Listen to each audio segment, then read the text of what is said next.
Go, James. So, All James, right, welcome to the all Iron Realm. right. Tonight on Iron Realm Media, we're going to have a discussion with James from Canada. He's going to tell us about how he found his way off the ball and onto the flat Earth. James, go ahead. Hello, everybody. He's going to tell us about Canada and all about himself. Correct. Hello, everybody. My name is James. Most of you guys know me as the FullArmor OG. I am Canadian. I do know what I'm talking about. I'm in my late 30s. Late 30s.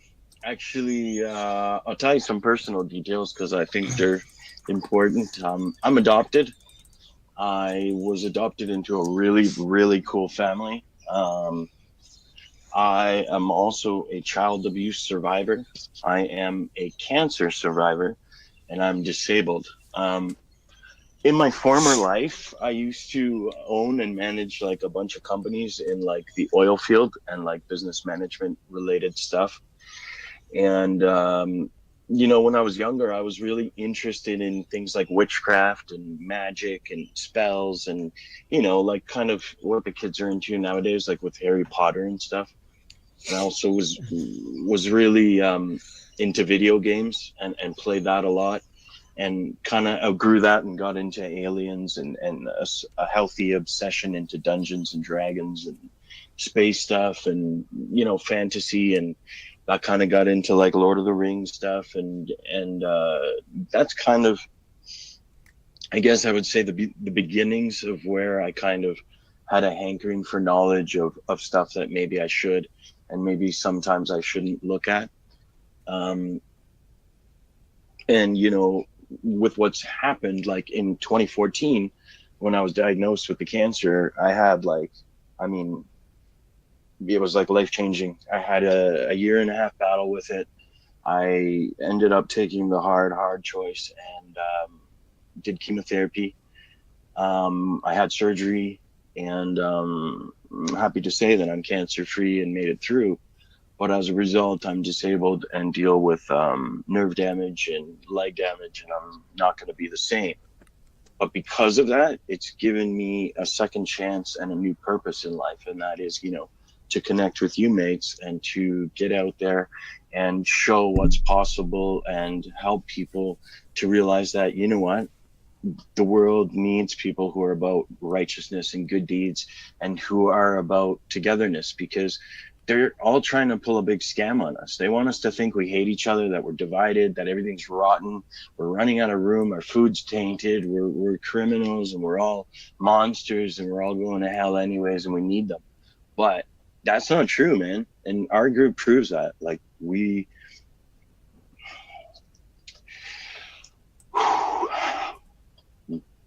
Go on, James. There's a lot of darkness out there, and we can make it and show people out there that struggle that there are good paths and good people. And I want to make it my focus now that I have the time to show people that there's hope and there's a difference and there is a reward in doing righteous things. And I'm just thrilled to be a part of the realm.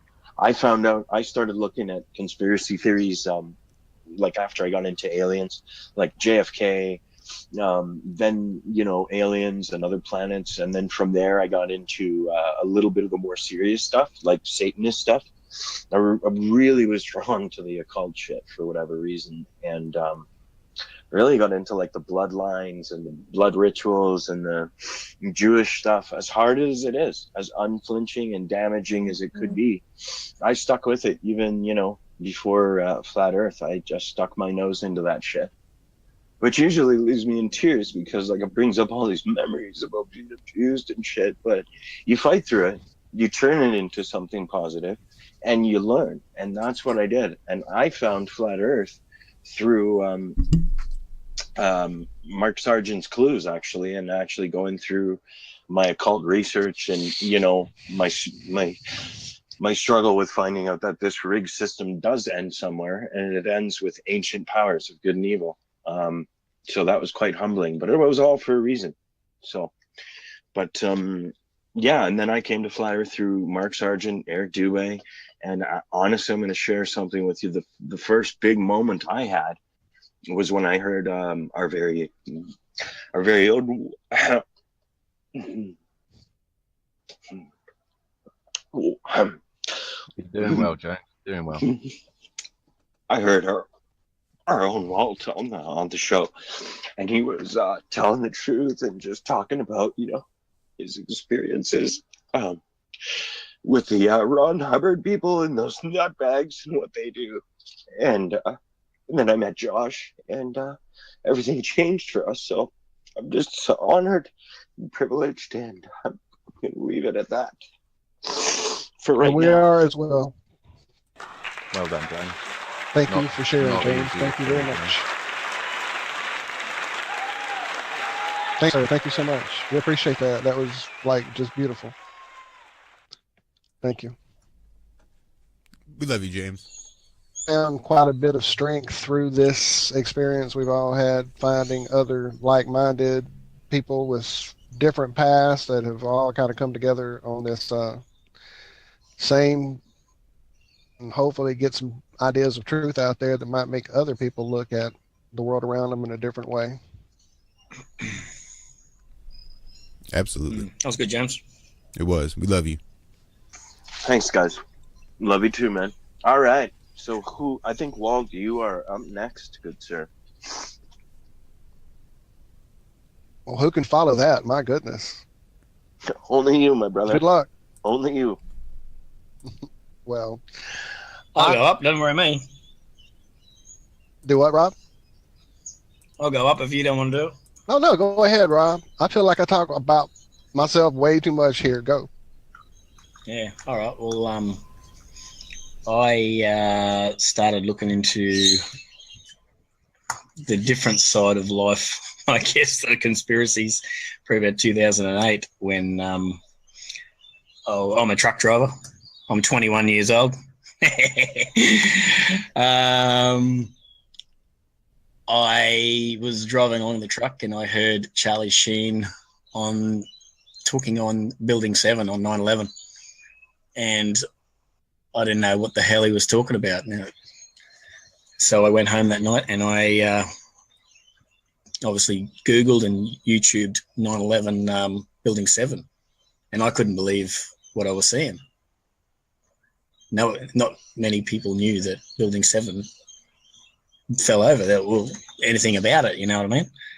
And I showed my dad Building 7, and he just brushed it off, and anyone else I ever sort of showed, they brushed it off, and I couldn't believe that people were just brushing this stuff off. This was a third building that had fallen over, and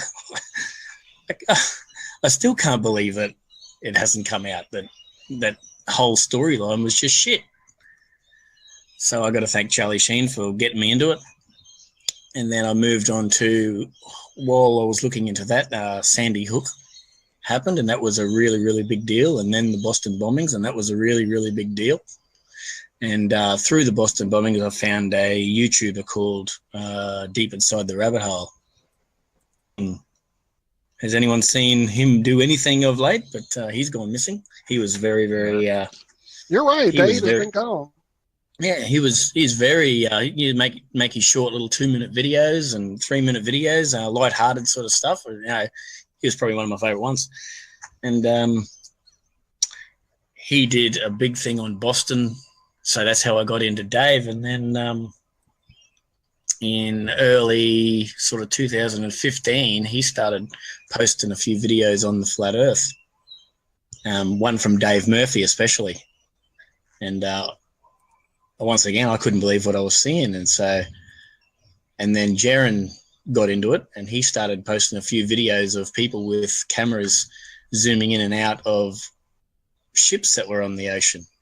They weren't going over the horizon. I suppose that was the one for me, where I could see them zooming in on these ships, and I wanted to do it. I didn't have enough money to buy a camera. Now I have. I've got my camera, and I go out down the beach, and I do all that stuff myself. You got to prove it to yourself. You can watch all the videos in the world, but if in your own heart you still question things. You still go, nah, it can't be right. You got to get out there and you got to do things yourself, like the moonlight experiment, like the ships not going over the horizon, focusing in on things that shouldn't be focused in on is one of the best proofs you can do.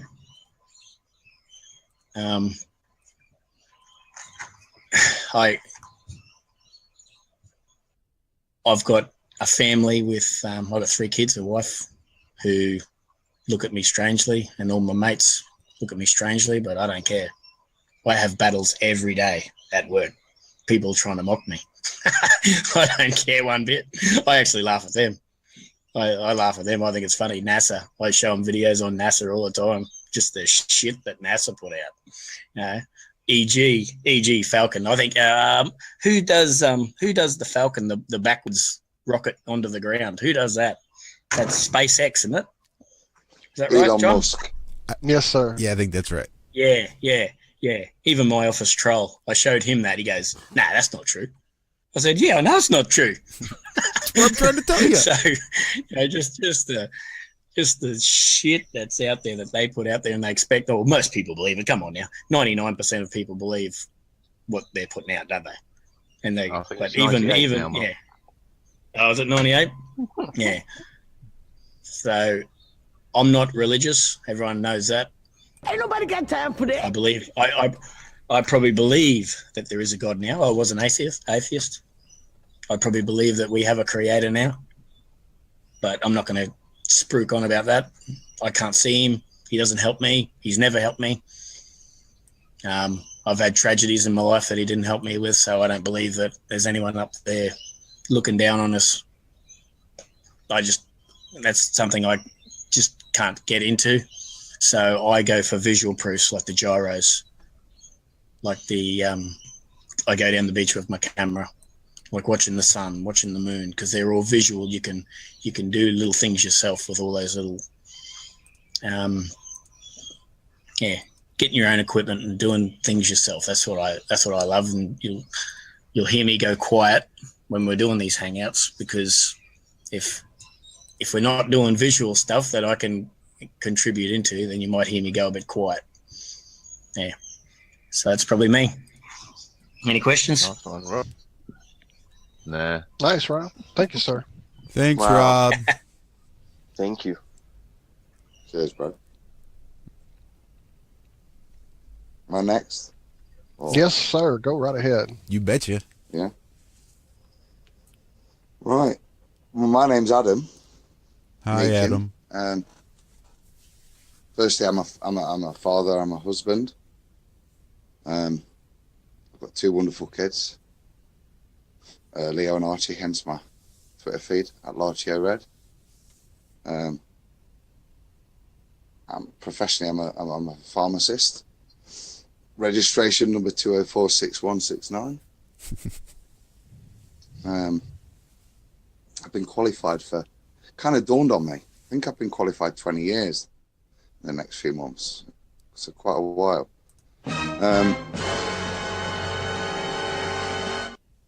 That's kind of how I felt when I realised that. I'm a superintendent pharmacist as well, so I'm responsible for the actions of other people that work in some of the shops I run. I also work closely with Nottingham University.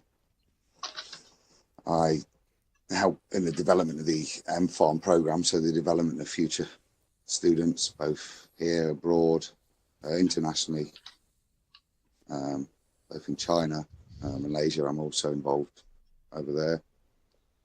And I also do some consultancy expert advisor work for a forensic pharmacy company. So giving advice on legal cases with regards to certain pharmacy specific laws. So I was going to that's ask kind of what sorry. what exactly is forensic pharmacy? I've never heard that. Okay, so if you've got a legal medical case coming up, I took this drug and it did this X, Y, and Z, or this doctor gave me this and this happened, etc. So I will advise pharmaceutically and pharmacologically on some of the accusations and validity of such thing to a company that then provide that advice to the court, if you see what I mean. I do. That's really interesting. That's cool. Yeah, so geeky stuff, you know. So that's kind of what I am, what I do in terms of work-wise. Like I say, since I qualified, obviously, it's I look at other stuff as well, and shortly after qualifying, you know, with my friends who are in different careers, we started looking at science, dinosaurs, all sorts of evolutionary questions, sitting around playing on our PlayStation late at nights and having chats and looking at spiritual stuff as well, because from an early person I'd been, well, from a child I brought up in a evangelical kind of way and rejected that, as probably most teenagers do, and as a young man. And like Rob, I'm devoid of religion now. I consider myself spiritual, but I would say devoid of a religion. I lead my life by a way that I would see how Jesus would behave. I always ask myself, you know, in times of how should I behave in quiet moments, I would suggest if I have any inspiration, then my early education is what I draw inspiration of how I should behave in situations. So, but not any real doctrine of stuff, and have some good debates with Christians and upset some good Christians as well sometimes. So that was kind of it. And, you know, on a separate issue, stuff that I've kind of started to do in the past sort of 5 or so years has been looking into alternative health and starting to provide a more rounded opinion in the profession that I work in. And that's developed and started to lead into more civil activism and roles in some supporting of good causes and the likes recently. And that was the causative factor that got me into Flat Earth. A gentleman called Kai Holloway, who's an amazing guy, and a shout out, his Twitter feed's at Kai Holloway's, does amazing thing for everybody but himself, a real top gentleman. I think John will probably hopefully testify to that later on as well. Doing a lot of stuff for people that have come back, ex-vets, as I think as Americans are called them, and the likes, and lots of other people in many walks of life, a real gent. So after meeting him and starting to work with him a little bit, one crazy night, this man I really respected just sat there and told me the earth was flat. So I laughed at him. And being the geek that I am, didn't really say much that night, but then set out on a mission to show a good man that he was being daft and foolish. And I suppose that's where I am today. So thanks, Kai, first of all.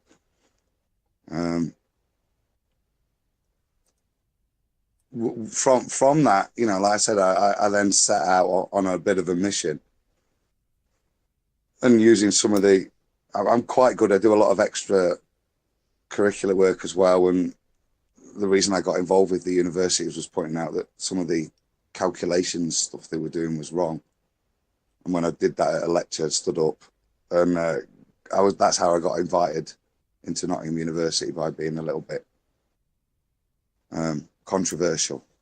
And so I've always, and so what I also specialize is in calculations. Now they're specifically pharmacy, but I mean, that calculations are calculations in the range from basic concentrations, dissolutions, formulations, to even radioactive decay of isotopes for cancer treatments.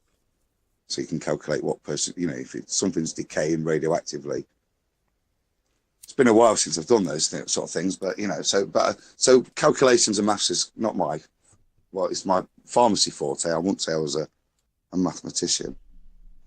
So that kind of set me off, and I suppose like many people, started watching Jaron and was listening to a lot of the early stuff, a long time ago, late 2015, early 2016,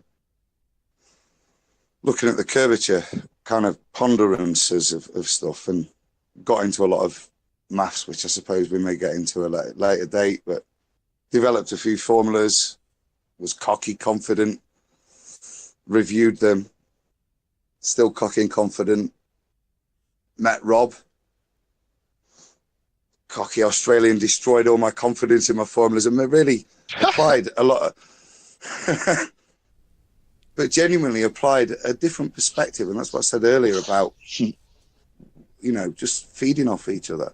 Applied a different perspective and helped me realize my maths was correct, but my observation of what I was measuring was wrong. And that's true in so much flat earth maths.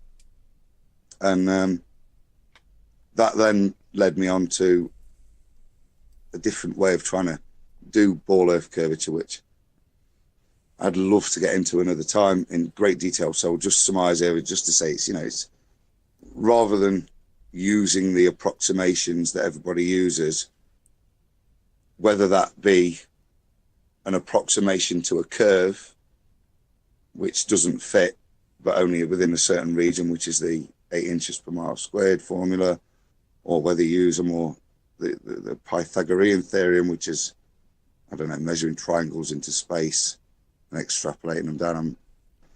I tried to develop some maths that was both representative of the real Earth and what we experience within a global paradigm, which was very difficult because everything you see and do as you try to do that corrupts what you're trying to do. So I ended up using trigonometry and vectors, and the equation that proves pi is correct using an infinite-sided polygon to derive a way of expressing how you can travel across the globe, and therefore at any point calculate how much drop you have experienced after walking across the circumference of the ball.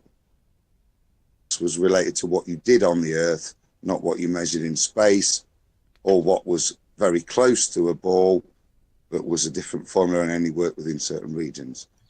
Hey, Adam, how close, when you finally got your what you believe was to be correct, how close to the 8-inch formula were your figures? Off.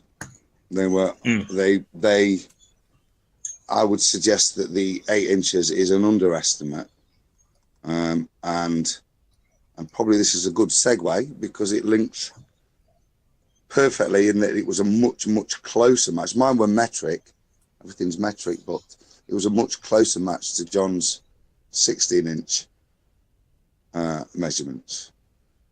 No, I just thought I'd quickly ask that before I forgot later on. I know it was a smooth segue, mate. It was a smooth segue. You've learned. So, do you know what I mean?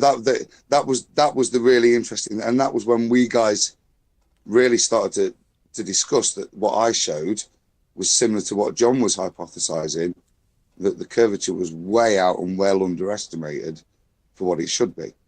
And I would agree with that because the 8 inches is a supposition over only a certain part of an equation that matches only a certain part of the curvature of the Earth. It's hard to explain without graphs. But yeah, so that was me, guys. That's kind of, I then basically met up with you guys. We started working together, and saw we were of like mind. We joined together, and I proudly say I'm a member of the Iron Realm. You are indeed, brother. Woohoo! Yeah, fantastic. And hopefully this is just the beginning, as far as I'm concerned. we've got a great platform, not just for us to air our views, but hopefully to invite other people in, as we say, to contribute. And that's the key for me. I'll engage with only one, but let's contribute, not be silly. Contribute, don't dispute. Yeah, that's a better Nice. phrase. Nice. Well said, Adam. Well, thank you so much for sharing, bro. That was awesome. Yes, thanks, Adam. Is the young blood of the Iron Realm. Go on then, Walt. Well, I myself have always been interested in looking at the other, if you will. Even as a young child, I guess I looked into a family that was always talking, reading, looking at everything in the world. I mean, from archaeology to geology to geography. I constantly had encyclopedias in my lap as a child, even before I was in school. I loved to find out about the world around me. So that continued on through school. I always was the one questioning the reasons why we had to repeat these answers back instead of just repeating the answers back, which got me in a lot of trouble and had my mom and family up at the school quite often in conference with the teachers, wondering why I was always asking so many problematic questions in class. But that continued all the way through college.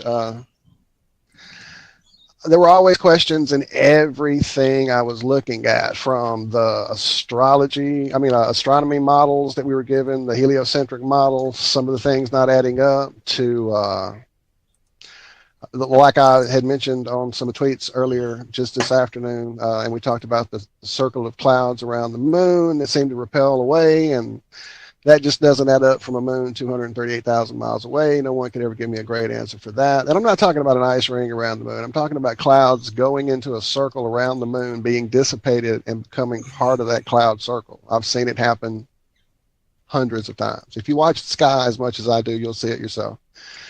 Anyway, so I found all kinds of interesting topics to study.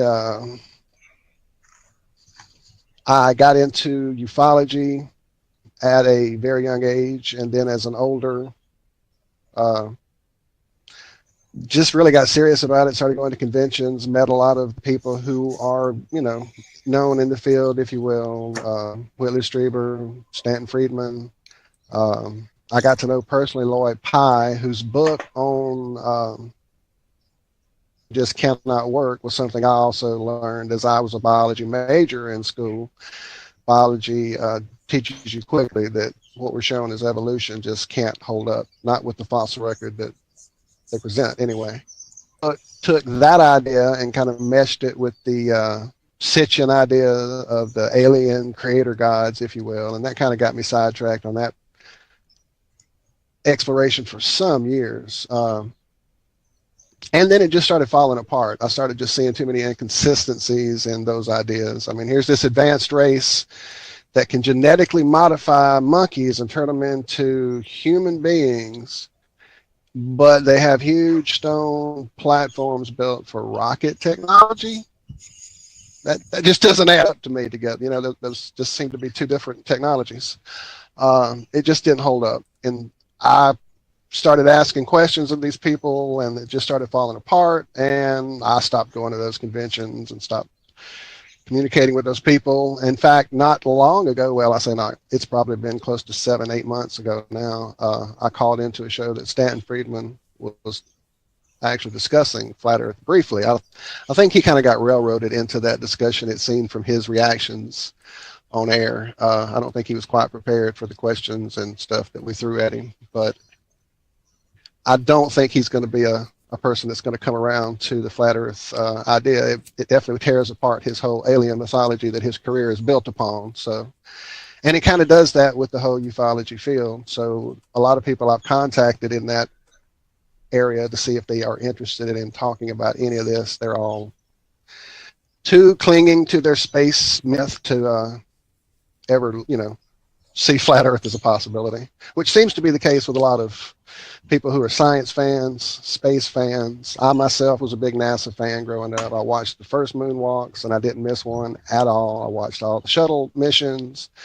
heard all the promises of us being on the moon for lunch coming up in the 80s with the shuttle missions, and then that didn't happen. In fact, as I watched people constantly, well, not constantly, but when I watched the second group of people allegedly get killed with the shuttle missions, I kind of stopped watching all that thing. And then suddenly, boom, we have a new thing in the sky over us, an ISS that nobody can seem to come up with any video of being built, incidentally. But I just saw some of that footage and laughed at how ridiculous this science they were doing, you know, colored balls of water and bouncing each other around. And, you know, that doesn't look like science. You know, we did more science than that in my 5th grade science class. So I kind of started fading away from watching NASA and being a part of the NASA thing even before Flat Earth. But once you get into Flat Earth and then start going back and looking at NASA and looking at footage and looking at it with a skeptical eye, it just falls apart. And it's easy to do. You don't have to watch Tinfoil Hat Joe dissect the moon walks. You can go back and watch, you know, ABC presents Man to the Moon yourself. It's on YouTube, and watch it yourself and see what it looks like to you. So anyway, I got on Twitter after I started feeling that this whole flat earth thing just wasn't going away, and I could see the truth of it, and it started opening up a lot of other lies and a lot more questions, and the rabbit hole didn't seem to have a bottom. I found you guys one at a time. John, I think you and I and James were all and Rob were all pretty much hanging early on in this whole Twitter madness. We've been in and out of quite a few little groups trying to get something going, like we are now with the Iron Realm.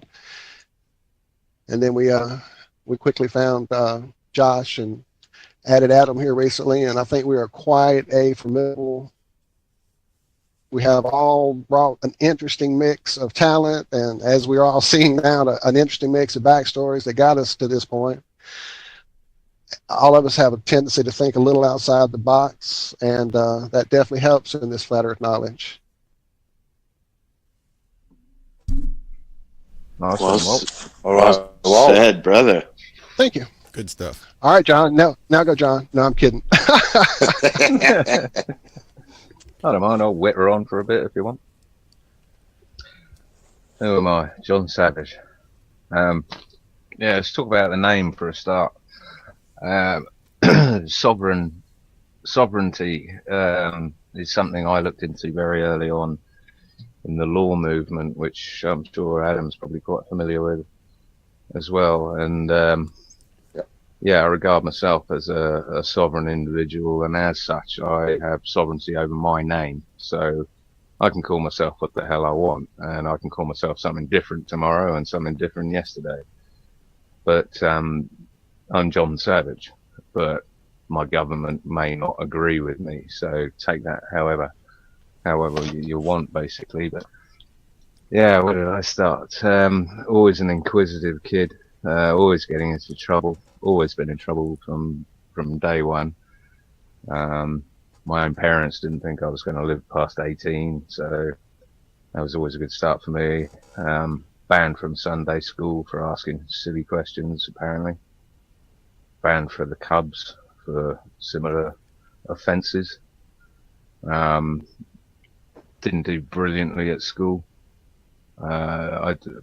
Academically, I came into myself when I realised that if you didn't do well at school, you were going to get a shit job and not have any money. So I very early on, found the motivation of money as a means to bettering yourself, and as such, decided to buckle down and get on well at school.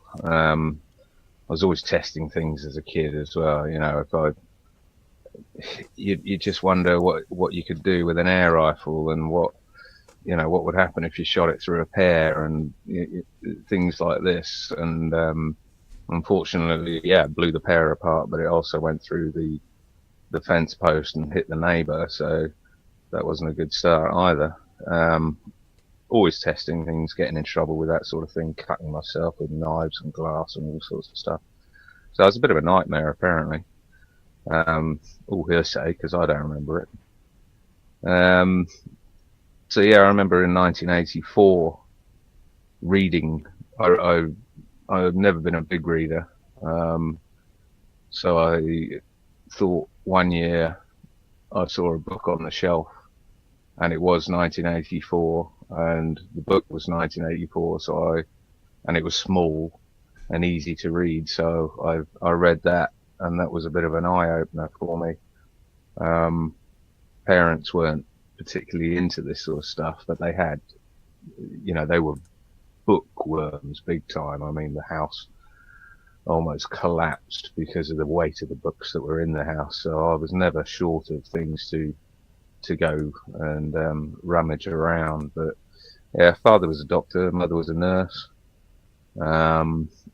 Very straight down the line, not into this, but really cynical. Both of them really, really cynical. So my father would take apart the 10 o'clock news and just be denigrating MPs and picking up on little things like Gordon Brown, who was our past Prime Minister, but this was years before he became Prime Minister, had a strange sort of tick where he'd suck his bottom jaw in after every sentence.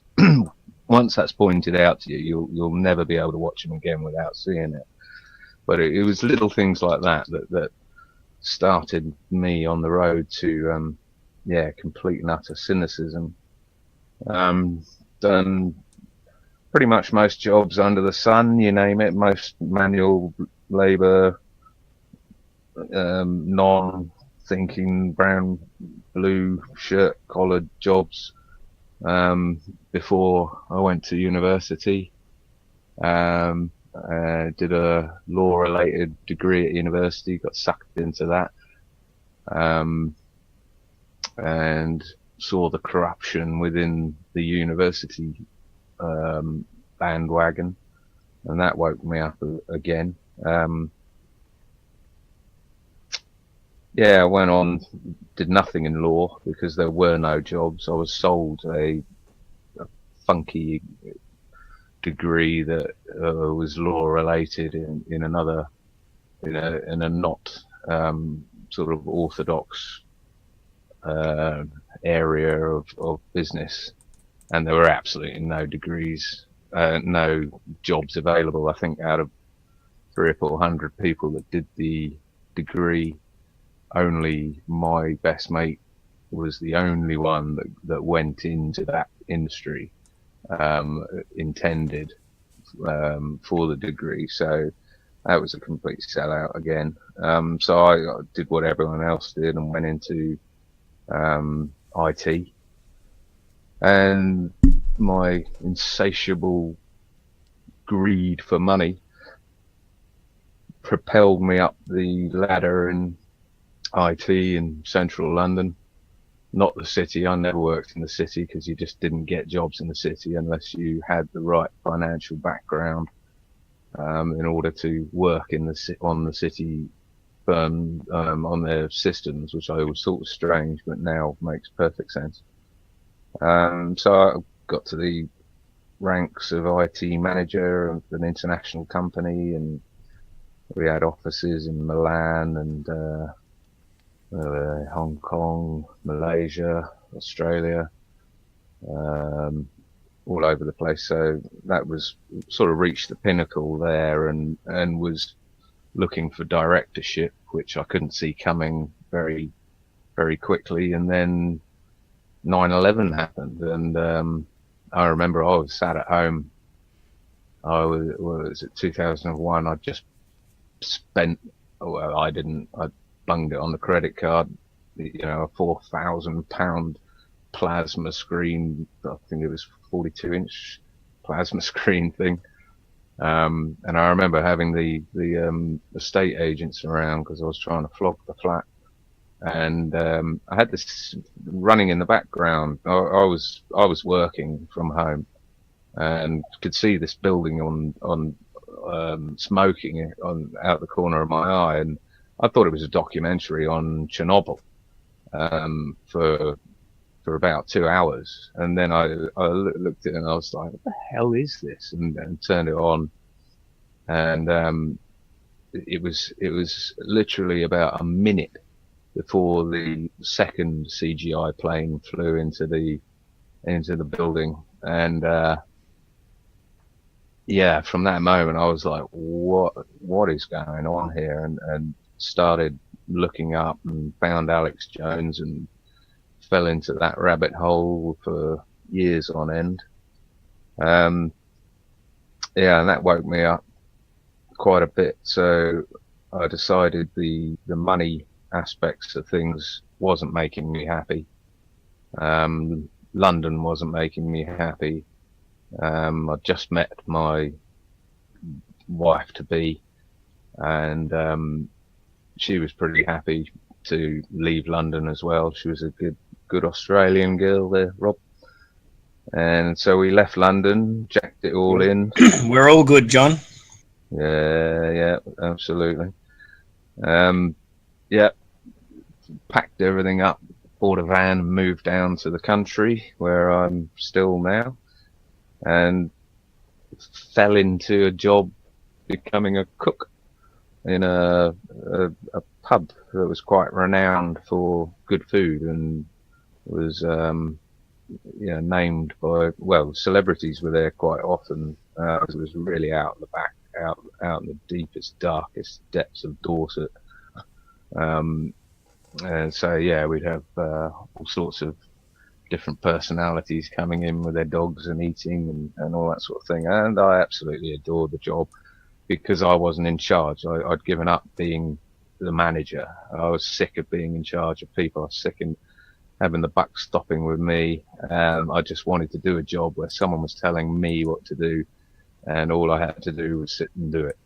And that's what cooking brought to me. So I had a fantastic head chef, rosetted, award-winning head chef, who taught me from scratch. Because I mean, Josh probably knows how difficult it is to get keen young cooks that are capable and willing to learn and be told.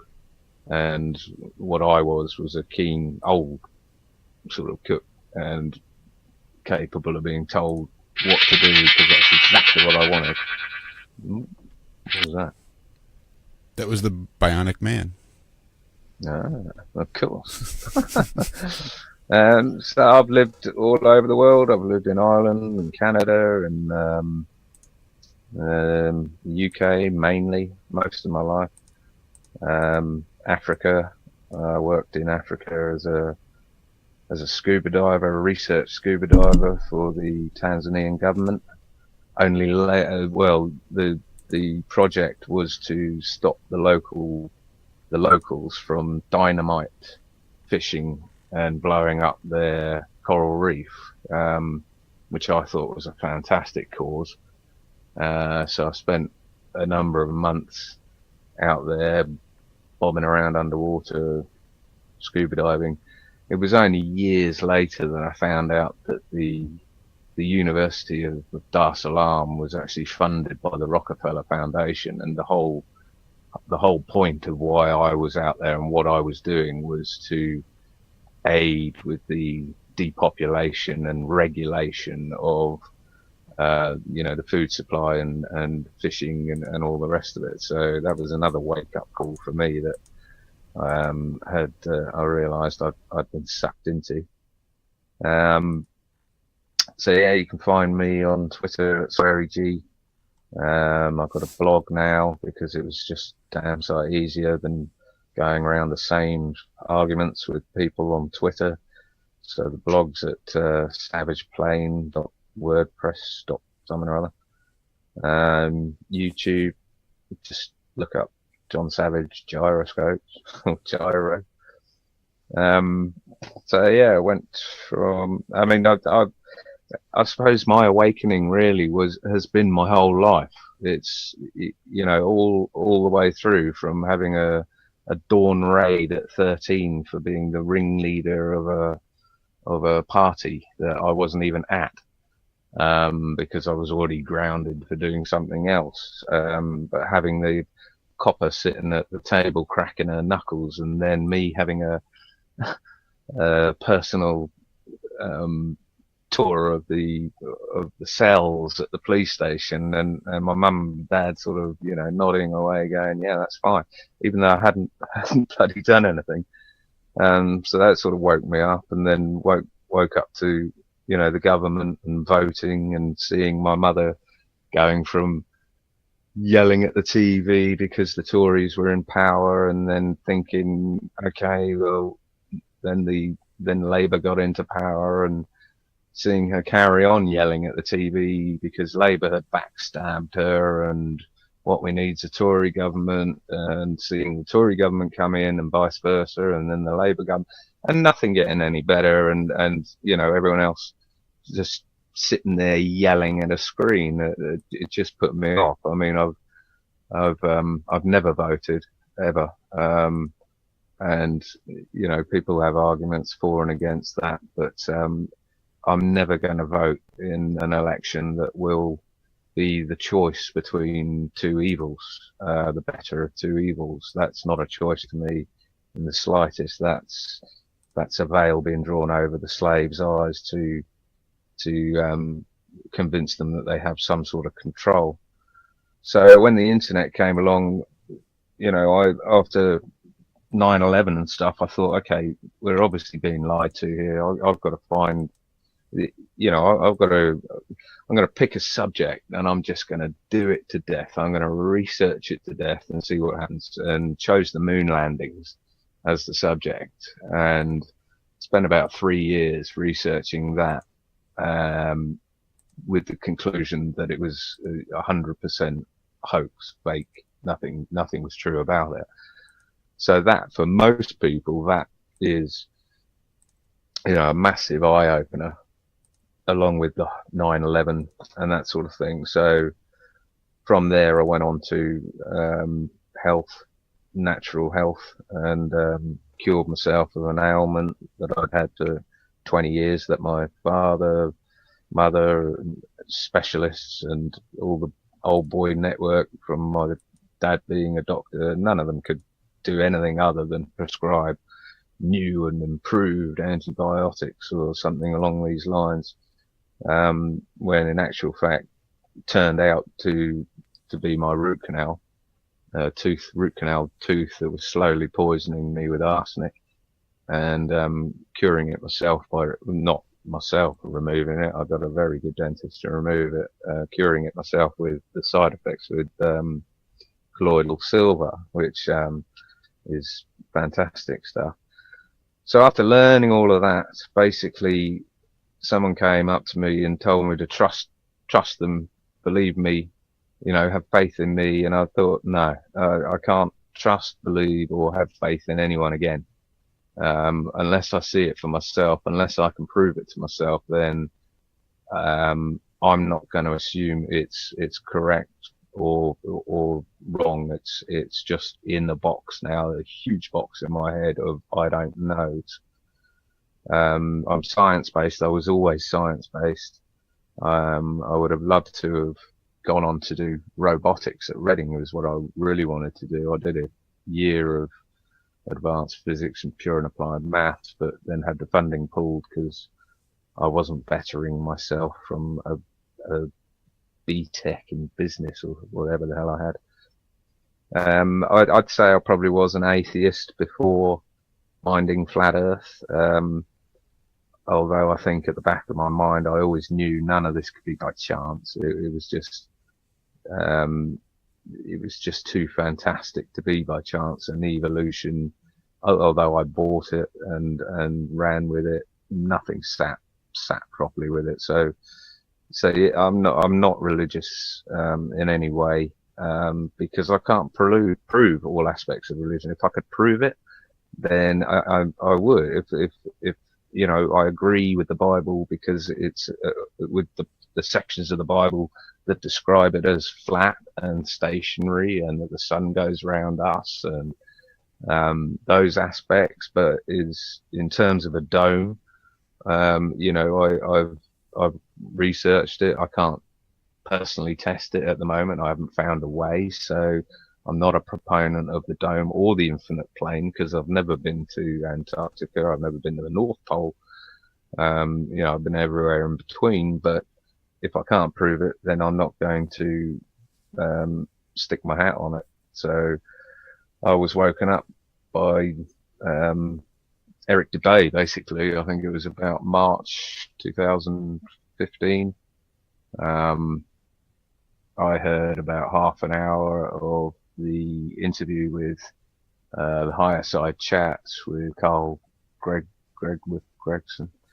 And Greg Carlwood, by the way.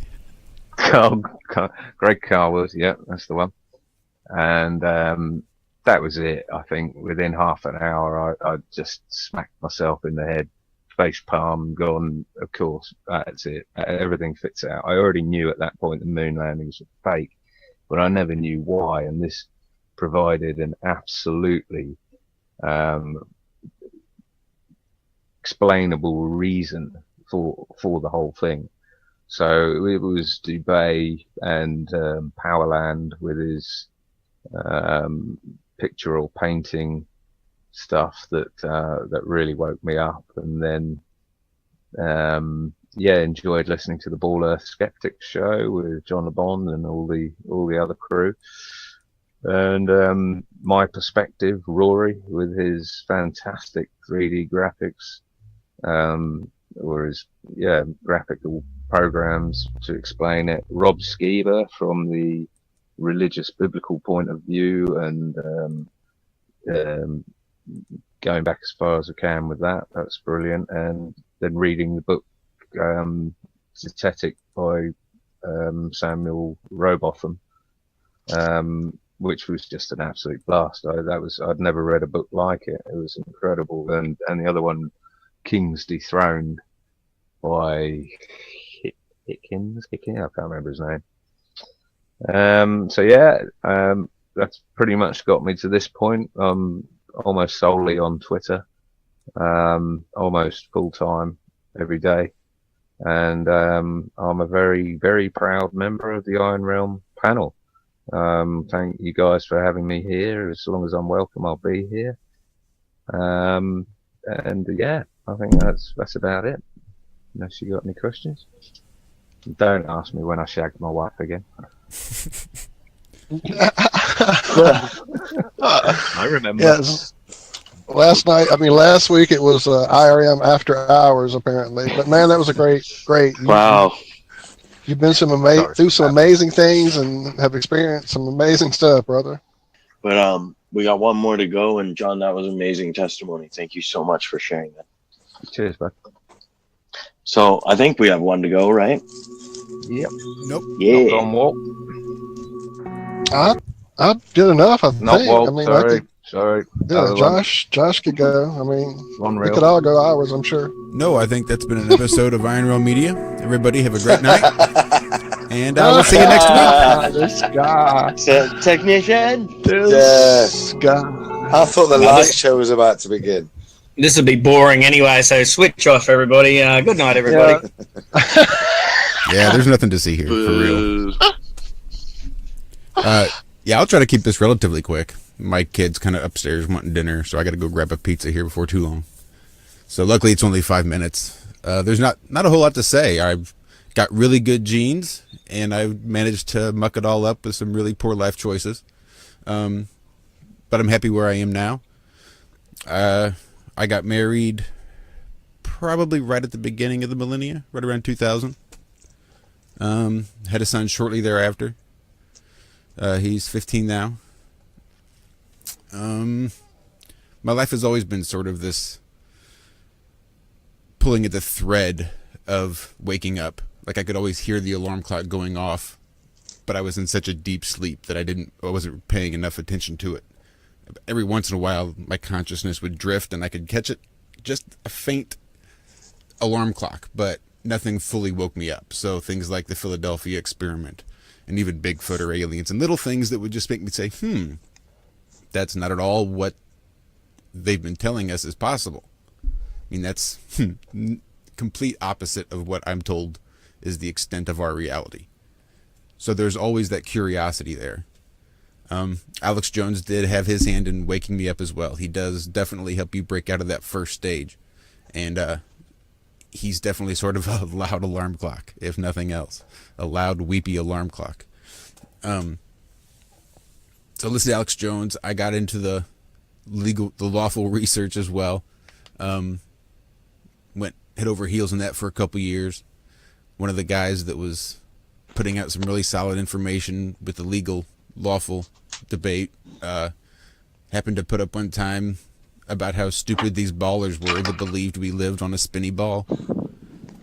And I said, whoa. He's always been a little out there.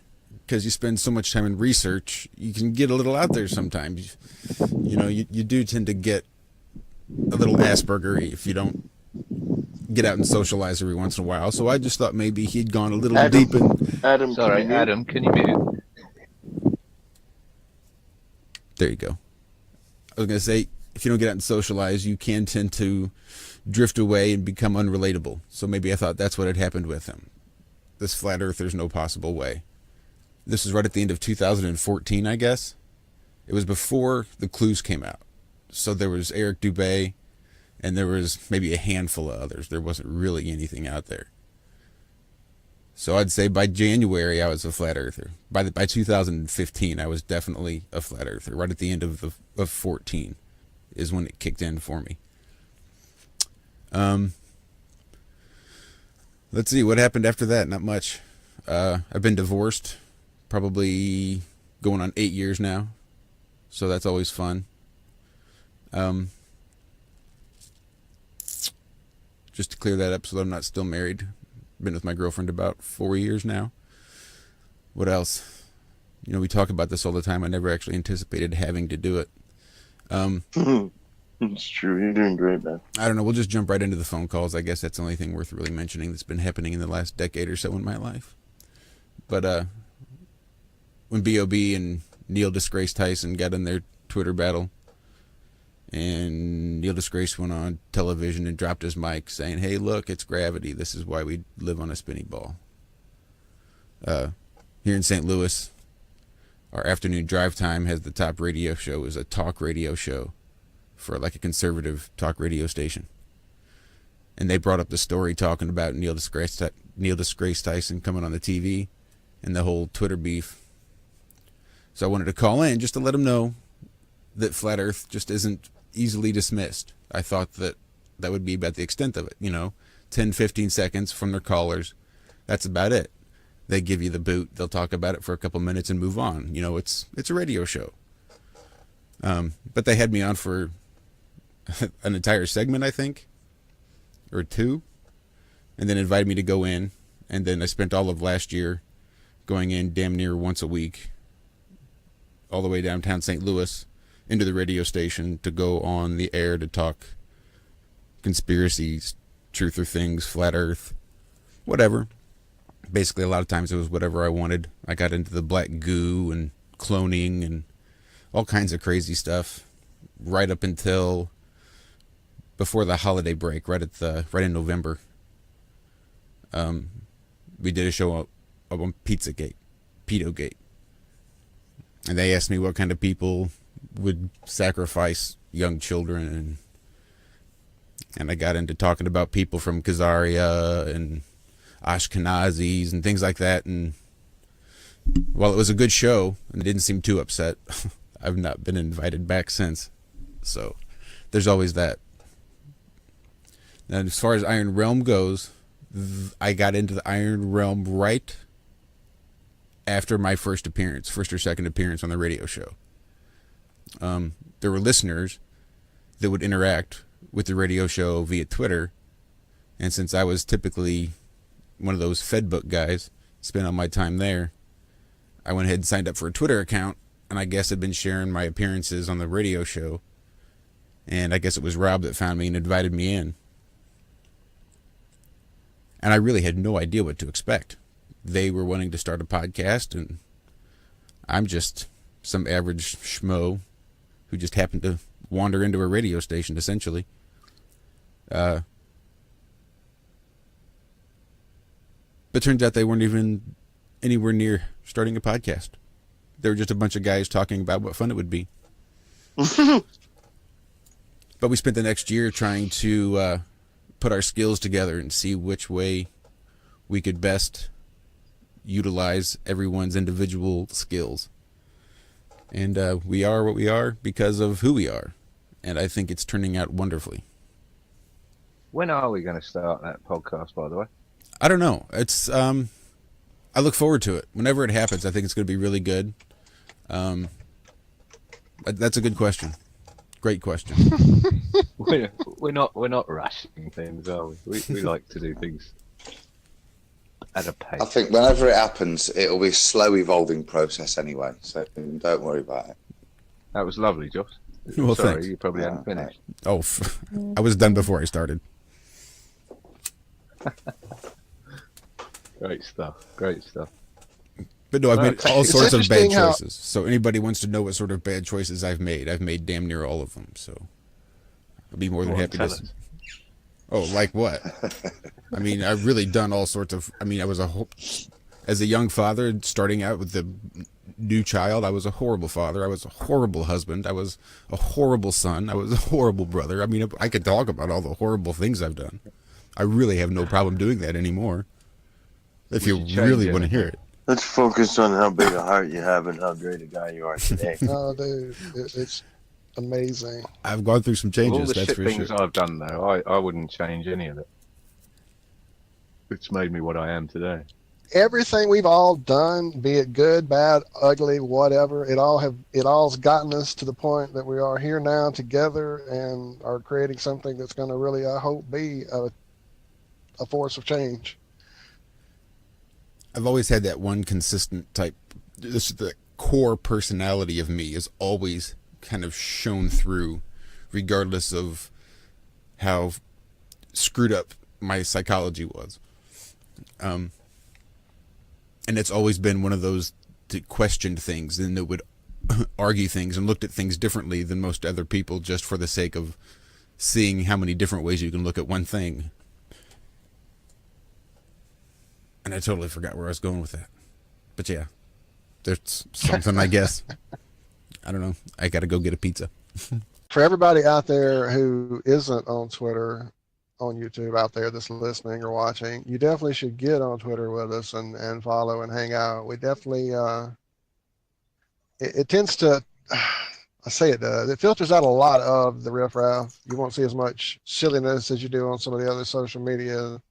There's no little cute bunny rabbit facial masks for your pictures. There's a lot of take this quiz to see which Disney princess you are. There's not a lot of that in our groups anyway. So it's a lot more, experiments and looking for some answers and trying to figure this whole thing out together.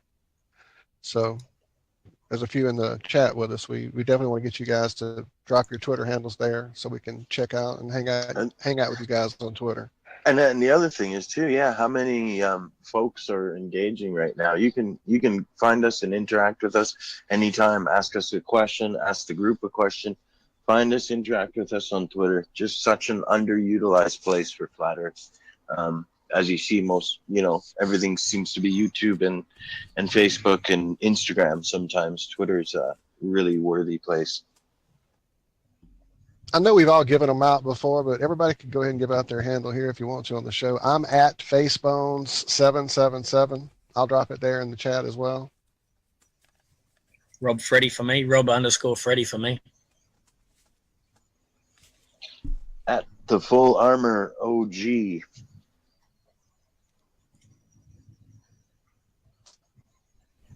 At JR Corey 77. And he's back.